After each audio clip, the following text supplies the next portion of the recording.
Okay, good morning, everyone. We are going to get started. This is the final session this morning of student support at Thayer Academy. I'd like to introduce Erica Archibald, who is the head of our Hale Learning Center, to start us off. Erica? Thank you, Barb. Hi, everyone. It is a little bit funny to just be talking to people. I know you're out there, even though I can't see you. I trust that you are there. So our presentation is called From Humble Beginnings to Honorable Achievement, and Thad Roby and I will be discussing support through the years here at Thayer. So there's an old version of Thayer Academy's mission statement that hangs in the dining hall, and it is on that old relic that we see the words from humble beginnings to honorable achievement. So that idea has been embedded in Thayer's mission and culture and community for a very long time. And I'm going to talk a little bit about the way that we support kids from the very beginning and throughout the years. So the Hale Learning Center, was established about 14 years ago in celebration and recognition of the fact that students learn differently. And initially, our support was mostly around language-based learning differences. But as time went on, we realized, oh, wow, a lot of the things that we're doing for kids with LBLD also help kids with attentional challenges. And those things also help support students with executive function. And then really, we got to the point where it was sort of like, well, all of these things that we're doing are it's just good teaching. It's best practices in teaching. And so through the years, we've gone from being a center where we see kids one-on-one to really kind of a big part of the community as a whole, where we're supporting teachers and students and parents so that everybody can access our rigorous curriculum. So what exactly do we do in there? Well, we meet with students during their school week, so during a study hall or a free period. And during our time together, we will sometimes meet one-on-one, sometimes in small groups of kids who are working on the same subject or the same challenges. And we spend a lot of time with executive functions. So how do I map out my planner? I've got this big assignment and I do not even know where to start. How do I get started? And how do I kind of break it down so that I know that I'm going to be able to turn it in on time? Sometimes we're organizing backpacks or cleaning out binders. Sometimes we're just telling everybody it's going to be okay, and sort of while we're helping them clean up and go through all of that stuff that accumulates in their backpack, we're able to have a really good talk about maybe making some good choices for next time so that the backpack doesn't end up that cluttered again. That's wishful thinking. It doesn't always happen, but we're always there if kids need to come and dump either their feelings or their papers all over our desk. We do lots of work with the language-based learning skills. So lots of history paper writing, lots of reading comprehension for English. I have read the Scarlet Letter so many times. I know it like the back of my hand, but I enjoy it every single time and get something new out of it each time I read it with a student. We manage the academic testing. So if your child, or if you have a 504 plan at your school now or on an IEP, or if you've gone and had testing, educational testing done before, we would read through those testing reports and make recommendations and accommodations for our faculty. So we write what's called an academic support plan. We do that in coordination and collaboration with families, and then we share that information to faculty. We keep all of the testing in our office, and what teachers get is sort of a little snapshot of strengths and weaknesses and recommendations for the classroom. We do a lot of advocacy work in the Learning Center, so we're often a go-between between families and teachers. If teachers need just sort of a deeper understanding of who your child or who you are, we are happy to do that. We really get to know our students throughout their time at Thayer and in the Learning Center. So even though they have an advisor, oftentimes their Hale Learning Center person is supportive in that advising kind of way. I work in the Learning Center with two other colleagues, Alex Doyle and Molly Wheeler. So there are three of us, and we are all dedicated to doing the work of the HLC. So that's what we do for kids kind of with specific learning differences or diagnoses, but our reach goes way farther than that. And now we really are able to support all kinds of kids, and make sure that the strength and the power of the Hale Learning Center gets into everybody's academic program. So at the beginning of freshman year, I go into all of the world history classes and teach about growth mindset and metacognitive thinking and learning strategies. So I'm doing that right now. This week I'll be teaching active reading to all the freshmen in their world history classes. It's a great way for faculty to collaborate with us. They are always present, and we kind of create this common vocabulary and language around metacognitive skills, which leads and guides students throughout their time here. We do a lot of faculty professional development. So last year we did a deep dive in working memory and how to make sure the curriculum that we were writing and offering was not overloading students' working memory. So teachers got strategies and education in that area. And we're here for parents. So we've done book clubs and movie screenings and coffee talks. Any kind of questions that you have about helping students navigate their time at Thayer, we are here for you. So this is Pat Lawler. He hangs on my wall. It's my favorite picture in my office. Patrick graduated a few years ago. Some kids come to the Learning Center just for a few weeks, a few sessions to understand some study skills. Patrick came to the Learning Center all of his years at Thayer, and thank goodness, because he was a joy and a delight to work with.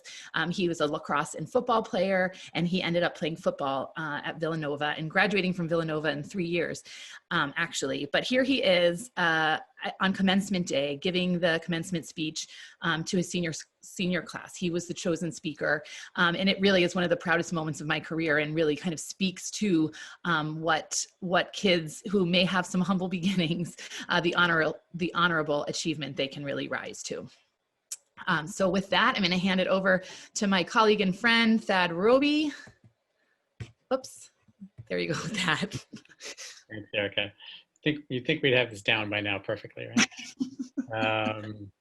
Thank you so much, Erica. And actually, Erica's office and my office work pretty closely together because they really get to know the students so well over there, and actually write a fair number of recommendations and help us sort of find the right matches for a lot of our students. So always a pleasure to work with their staff, and also we do a lot of the coordination for testing too. So.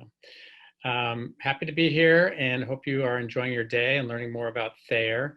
I'll spend the next few minutes talking about the College Counseling Office, although I'm assuming most of you don't have to worry about college quite yet, but it will sneak up on you before you know it.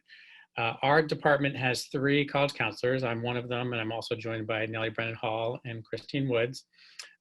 Between the 3 of us, we've got probably 40, 50 decades worth of college counseling experience, and we've all worked in college admissions, so we know the ropes pretty well. And it's our primary job. So we're not guidance counselors like you'll find in the public schools that have to handle a lot of other tasks and duties. Our primary focus is to help students with the college planning and application process. So you'll see that sort of the list of 4 words there kind of summarize our main responsibilities with the students. We help advise them on their choices when they're high school students in terms of having an eye on their future planning. We give them direction on choices to make. We provide support whenever they need it. That's that counseling part of the title. And then we're also at sort of the other end of it, the advocates for them, or the ones that go to bat for them, that highlight their strengths and make a case for them with colleges through our letters of recommendation and our conversations and relationships with the college admissions representatives. College counseling program probably officially, I guess, starts in sophomore year, because that's when we start to meet one-on-one with the students. That sophomore meeting, the second semester, is a pretty brief introduction. We don't really pressure them too much with thinking about college, but it's a nice chance to check in, get to know them a little bit, see how their classes are going, answer questions they might have. Advise them a little bit on future courses they might take, activities that might make sense, see if they have any interests developing that they want to cultivate a little bit more, and maybe even start talking a little bit about what college options might make sense for them and giving them some direction there. We really kick it into high gear in January of the junior year, and that's when we begin meeting with them one-on-one and really start to map out a plan for them, start to develop a college list, help them figure out their standardized testing, and then hopefully give them the advice they need to really research schools properly. Then we'll kind of switch gears a little bit as you get to late junior year, into the summer, and definitely into the fall with application preparation, making sure they represent themselves as persuasively as they can. There's a big difference between just being a good student, but then being a good applicant. It's really how do you represent these 4 years of high school in your application. So we really try to help students figure that out along the way. And that starts with writing that personal statement, that college essay that everyone is always talking about. We have essay writing workshops in the summer that about 3/4 of our students usually take advantage of. It's co-run by a couple English teachers and then the college counseling staff. And it's a great way for students to sort of kickstart their application process and be on top of the applications before the school year starts. We have about 80% of our students applying early somewhere. That this is like a huge weekend because November 1 is the big deadline. So as soon as we're done with this presentation, I will be hopping back online to submit transcripts and finish up some recommendations and probably answer a bunch of emails from students with last minute questions. So it's a very busy sort of few months here in the fall. So the more we can get done in the summer with the students, the better. So we try to provide as much structure and guidance as we can in that regard.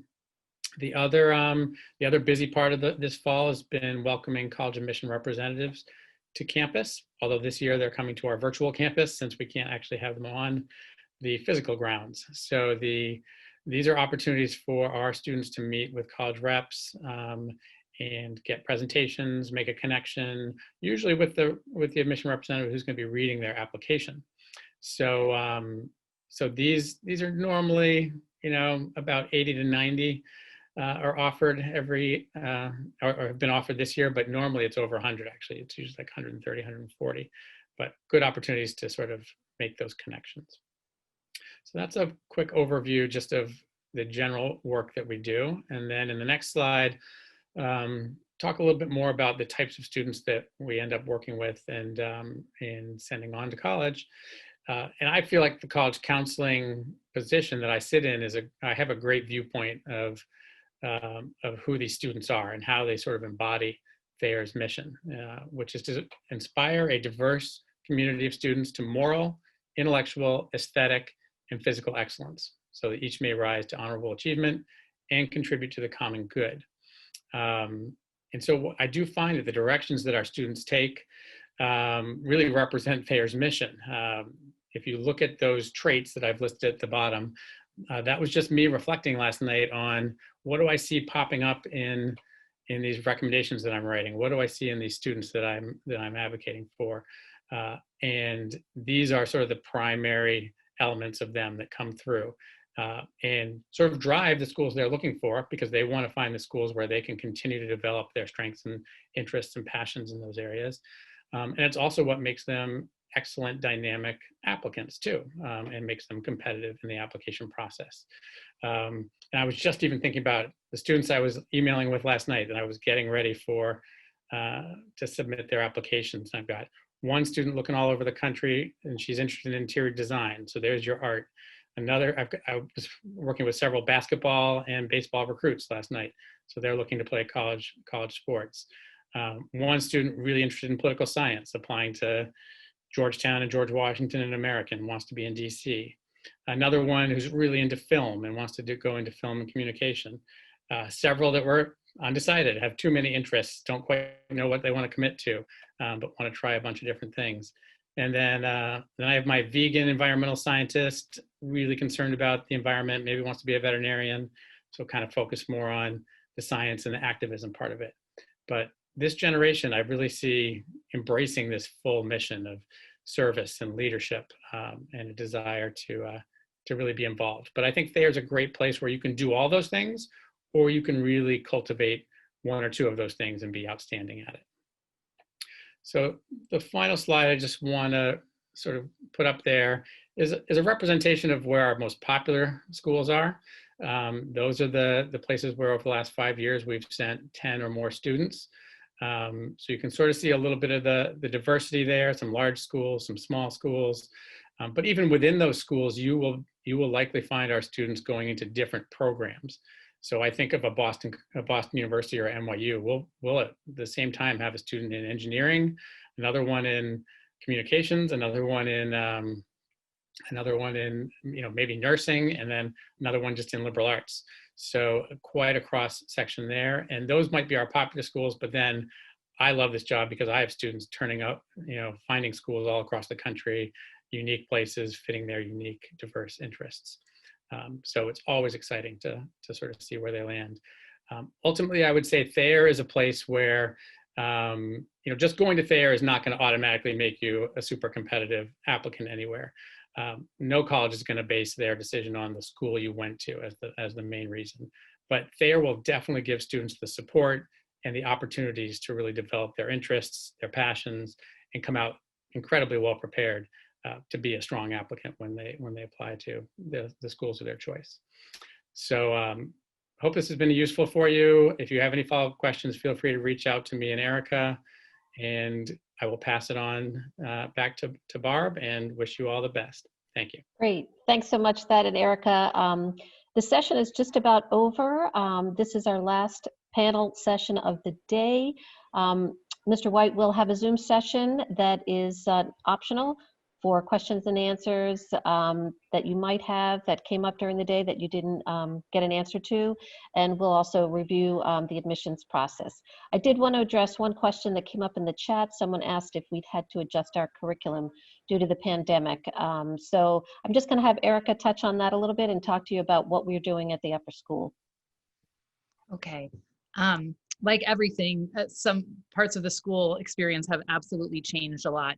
We've changed the delivery of curriculum, so we've moved to a semester model where kids take just 3 courses for the semester rather than 5 courses for the whole year. They actually will have the opportunity to take an academic elective in the spring too, because really there are only 5 core required classes a year, but so that teachers can manage all of the students, so that we can keep things clean, so that we can have half the student body on campus at one time, we switched to that semester models. So it's been very interesting because some kids are thriving so much with only having to manage the reading and the writing for 3 courses instead of 5.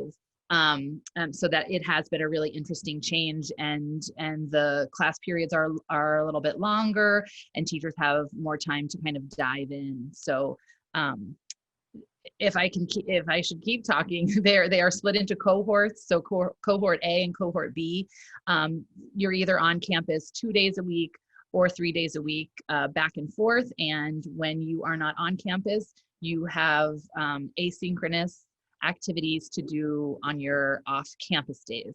We don't call them days off, they're just off campus, but you remain busy at home with your asynchronous activities.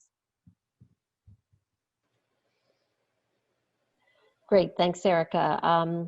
We're going to need to end this session, but thank you again so much for coming today. We really enjoyed having you here and hope you learned a little bit more about Thayer Academy. Please join us for Mr. White's Zoom link, which is live now, and we hopefully will be able to answer any lingering questions you have. Have a great day.